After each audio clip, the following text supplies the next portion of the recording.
We're live in Sunset Beach tonight, where right now the demonstrations that go along with the Juneteenth rally are happening. And originally we started over at Jackpool Plaza. That crowd gathered over there before moving through downtown, down Thurlow, and then moving down here to Sunset Beach along Jervis. Now, just a little bit of background here. Juneteenth is a holiday that has to do with the emancipation of slavery, the Emancipation Proclamation in the U.S. It's very important. Now, we've got some folks here who have agreed to speak with us a little bit about what it is that are bringing them out here today. Can you tell us a little bit about what it is that, you brought you here? Why are you attending today?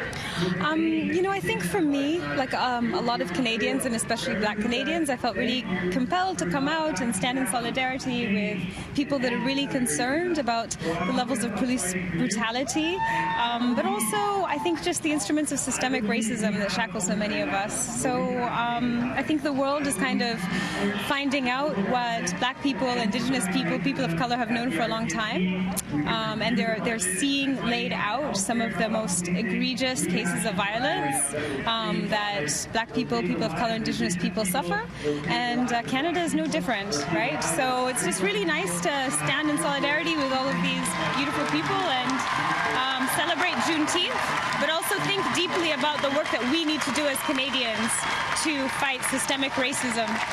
Thank you so much. Thank you. And I notice you're here, you're a part of the same group. Yeah. Can you talk a little bit about what message it is that you're hoping people at home or people seeing this online will get from this?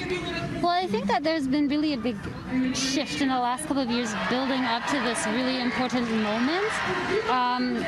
In Canada, we're not exempt. We're not exempt from systemic and a history of racism with the genocide of the Indigenous peoples of this land. We continue to be profiting and damaging this land.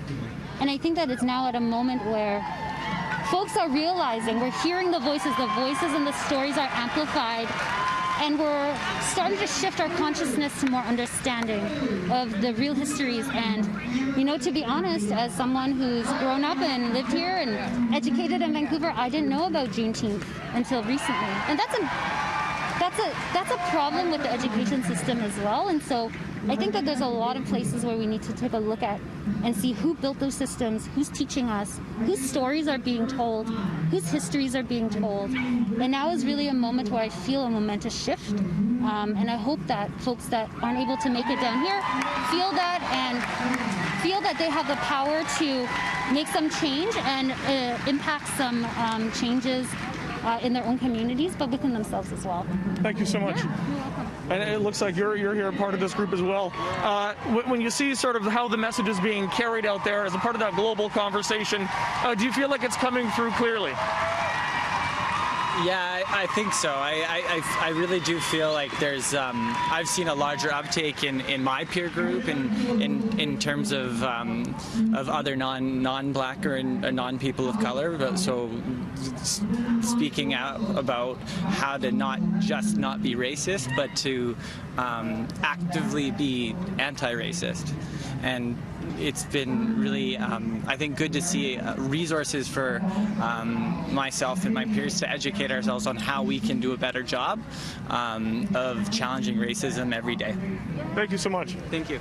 Now, this is the third major rally to happen as a part of that solidarity with that global anti-racism movement in Vancouver. This is the first one that included a march, and we're expecting now that this will continue to unfold through the evening. We will be here live at Sunset Beach in Vancouver.